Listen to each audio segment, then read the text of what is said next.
to go into that site. One other thing also, a lot of people grab as much as they can and then they can it or they freeze it.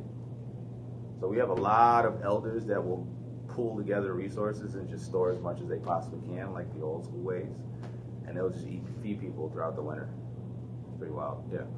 When you first started, did it need external funding to set it up, and how did you go about? We scaled up our funding. You know, half the time funding is always an issue because like we have to build it first before people understand it. So now we're getting to a rhythm where people begin to understand it, and then they're starting to offer some funding. But because we don't keep certain metrics in certain types of tabs of information, the way you're supposed to in the old paradigm, it renders us unable to access funding for other stuff. Meaning, like, if you don't have certain data, people can't justify return on an investment. Even though they know that it's the right way to do it, you have to have this documentation data set. Does that make sense? I'm going to have to run in a second to go to my seminar, but... I was wondering if you could talk a little bit about it. I think you and I have talked briefly about it, but one thing that Jenny and I have had a big conversation about is just this idea of green jobs and how waste plays into that. And it seems like that's kind of right at the intersection of where you are. Yeah, what is a green job? Yeah. What is a green job? Job in composting, renewable energy, solar panels. Okay. What is a livable wage?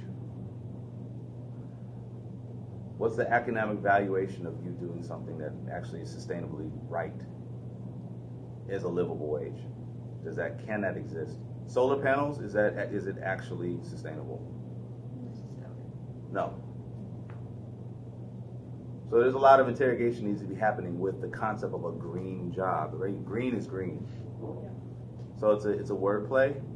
There are things that we could do, but realistically, if you put a single bottom line economic framework to your return on investment, single bottom line, what's the fastest way I can get my money back in an 18-month return on investment framework? If that mindset is what dominates, then it makes it really difficult for a triple bottom line, people, planet, profit to exist in the same equation. And that's a problem because the triple bottom line, people, planet, profit, is actually sustainable.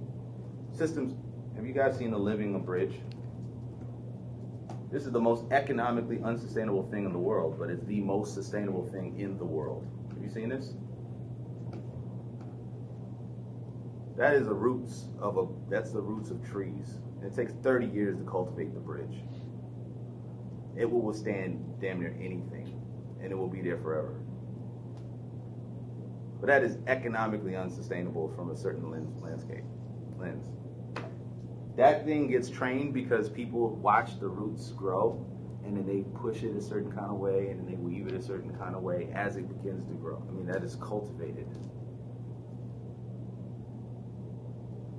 So one of our challenges is how do we negotiate a built environment that moves away from a short-term investment to a longer-term investment, which actually values people, planet, profit. Do you also have like some ethical things you need to think about? Because it sounds like a lot of these products are for people who are not very well off. No. And no, it's not to do like what is it called? It's like social exposed people. Because when you build, it seems as when you build these projects in areas, our team owns the products.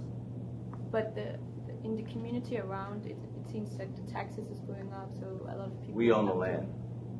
Only the land where you build, right? Not the whole... We're owning increasing more sites through the dollar lot policy. Okay. So that's an important part which we get to another time, but we have a long-term leasing arrangement with the city in order to keep the farm there. The immediate parcels around it, we're starting to negotiate ownership of some of the stuff with the residents. So we have life deed arrangements. We have the other arrangements where we're able to get parcels or get housing and structures that we're starting first and foremost to get the residents in. So our team then lives there. They work there. We're starting a cooperative workforce development thing.